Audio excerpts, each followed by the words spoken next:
Welcome to this workshop. I'm Sihong from Lehigh University. I will talk about our recent work on secure spam detection. According to a Pew survey in 2015, 80% of Americans are online shoppers and 15% of them buy online on a weekly basis. Among the online shoppers, half of those under the age of 50 regularly read online reviews before buying the new items. Since the reviews can influence shoppers' decision about what to buy, and due to fierce competitions, sellers are generating fake reviews on review websites such as Amazon. Based on a third-party spam detection software, it is estimated that around 40% of reviews on Amazon are fake. Committing deceptive acts or practices violates the Federal Trade Commission Act and can lead to fines against the sellers. More importantly, online shoppers may get misled to purchase low-quality products. Given the large body of audience of online reviews and the prevalence of fake reviews, it is, however, challenging to spot fake reviews, even for humans. By staring at these reviews and ratings, a lay user will not be confident to tell which one is fake. So there are many fake review detectors are devised. For example, text-based detectors look for keywords such as brand names, similar texts, grammatical errors, or irrelevant contents as detection signals. Since most spammers want to change the ratings in a short period, the large volume of reviews and the dramatic change in rating can also be strong signals of spamming. The detection using the review volumes or rating distributions is called behavior-based detection. Unfortunately, spammers are committed professionals, hugely incentivized by rewards such as cash, free products, or deep discounts. Detectors deployed in the wild will be constantly probed and attacked in many forms by the spammers. For example, spammers can camouflage their footprints by posting more realistic and diverse texts and images for their reviews, possibly with the aid of deep generative models. Spammers can control the pace in which fake reviews are posted so that the abrupt increases in the review volume or rapid change in the rating distribution can also be mitigated. We consider spam detection as a game of two players, the spammer and the detector. To demonstrate the concepts, consider a rock, paper, scissors game played by Amy and Bob. They can take one of the three actions in each round of the game. A player can adopt a mixed strategy that is a distribution over the actions, or a pure strategy so that the player always plays the same action. The utility of the players in this game will be both zero if they play the same action, and the player gets utility 1 if he or she wins. This game is non-cooperative zero-sum game, so the gain of one player is the loss of the other. A game can have additional constraints. In this simple game, the constraint is that the two players take action at the same time, and any two rounds are independent. Now, moving from the simple game to the game between spammer and detector. One of the spammer's goals is to promote the rating, while one of the detector's goals is to prevent such manipulations. There are many domain-specific constraints, and that depends on the modus operandi of the two players. However, it is hard to know how a spammer works, and one usually has to make assumptions to detect a specific kind of spams. Without knowing what the spammers may do in the future, the detector needs to be proactive. That means that knowing what your opponent knows, and know what your opponent knows about what you know, and so on. In particular, two steps can be taken. First, fix a detector and ask the spammer to use its knowledge about the detector to generate spamming attacks. Second, based on the detector, update the detector using the generated spams to reflect what the spammer knows. Any spammer action is denoted by blue circles, and any detector actions are denoted by orange circle in this talk. If this is done in one route, then it is a stackable game. If the spammer comes back and attacks the updated detector, which is updated next, then this goes on for several rounds. The situation is modeled as a recurrent game.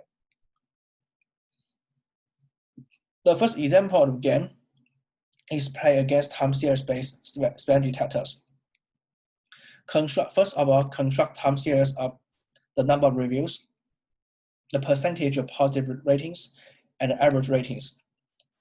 Sudden increases in this time series can be detected as a bursting motif on the series. The burst may be created by rating manipulation. Since the spammers aim to change rating rapidly, rating distribution change into consecutive windows can also be regarded as anomalies. Let the past rating distribution be P bar, and let the current distribution be P. The larger the difference between P and P bar, the more suspicious the change in rating distribution, and the current window should be flagged for more investigation. Formally, KL divergence can measure the difference between the two distributions. To camouflage suspicious behaviors, a strategic spammer can do the following. First, it can smooth rating distribution changes by minimizing the KL divergence between the rating distributions of two consecutive windows.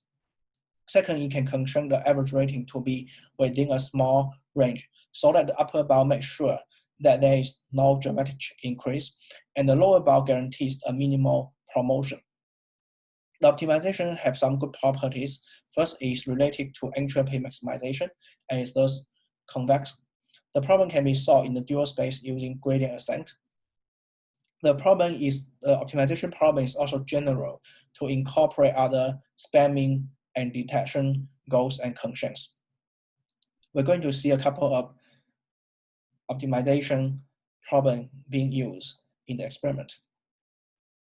The optimal distribution P star is used to sample spam ratings to be posted by the spammer. The detector can exploit the above optimization to make the detector more proactive. In a stackable game, the spammer uses historic data to estimate parameters for safe rating manipulation.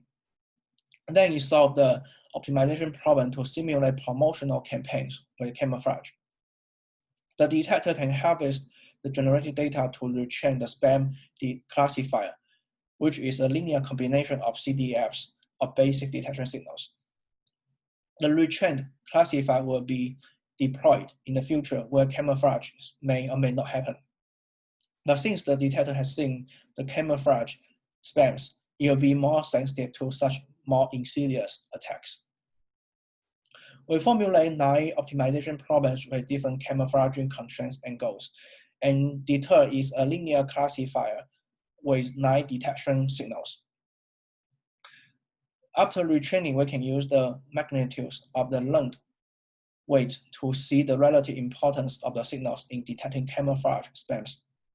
The most important signals are the increase in the number of reviews, the number of positive reviews, the negative reviews, average rating, and absolute number of reviews. The entropy of the rating distribution and the change in the entropy are also useful, but not as important. In the test phase, we randomly select time windows for camouflage spamming with one of the 9 strategies selected either uniformly or with a bias towards the strongest camouflage. We run the retrained classifier on the test window and calculate the AUC in detecting spam time windows. We compare the deter method with multiple baselines. An interesting baseline is to use the best performing detection signal against a certain single camouflaging strategy for all the selected windows. Note that the spammer can randomize its strategy to sabotage this detector. We can see that the retrained model works slightly better than this unrealistically good detector. For more information, see the paper shown at the bottom of the slide. We extend the security game to graph-based detectors. First, a review graph is constructed to encode the relationship between the reviewers and the products. There are 3 major types of anomaly on the review graph, corresponding to 3 assumptions about the spammer's modus operandi. First, a physical spammer may create multiple reviewer accounts, which are used to frequently post spams for different targets, resulting in dense block on the review graph. The spammer can avoid detection by choosing accounts carefully to prevent any dense blocks from forming. Secondly, a spammer will post reviews towards products that commit spamming so that the suspicious score of the target product can be transferred to the account and vice versa. The spammer can avoid the detection by connecting to less suspicious products as a camouflage. Third, the spammer account may post a single spam to avoid dense blocks and can be caught by outlier detector. The spammer evade outlier detector using allied accounts with a long history of reviews. These assumptions may not be compatible with each other, and which assumption is better for spamming depends on what detector is used. The spam camouflages boils down to graph manipulation, and recently there are numerous papers on adversarial graph attacks. However, the prior work ignored two aspects important to spam detector. First, the practical effect of rating is not considered. In particular, due to the word of mouth effect, ratings are positively related to sales revenues, and the elite accounts with long histories will have more weight over product reputation and promotion. According to a 2016 business research paper, we defined the practical effect of promotion as the sum of contributions from singleton reviews and elite reviews, with elite reviews having more weight than singleton reviews. Compared to detection recall rate, practical effect is a more realistic metric for spam detectors. In this figure, we plot the practical effect versus the detection record. It can be seen that for some of the detectors, a higher record will not result in a lower practical effect of promotion, even when 80% of the spams are detected. Second, the spammers are committed professionals, continue to probe and adapt to any deployed detectors. The spammer have several ways to manipulate the graph to avoid the detection. The detector doesn't know what spammer will do in the future to select the best counteraction. We can make the detector more proactive, and we propose a recurrent game where the spammer and the detector take turns to update their knowledge about their opponents. Formally, we assume K algorithms to select accounts to post spams, and the spammer samples algorithms according to a distribution P. We also assume M detection algorithms, and the detector will sample algorithm using distribution Q. P and Q are called the strategies of the spammer and the detector, respectively, and let strategy profile P and Q be a pair of two sampling distributions chosen by the two players. Then we can compute the practical effect of the current strategy profile as the utility of the spammer. And the negative of that utility will become the utility of the detector.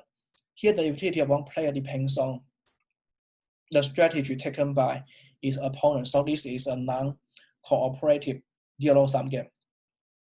Two players will find the optimal distribution to optimize their respective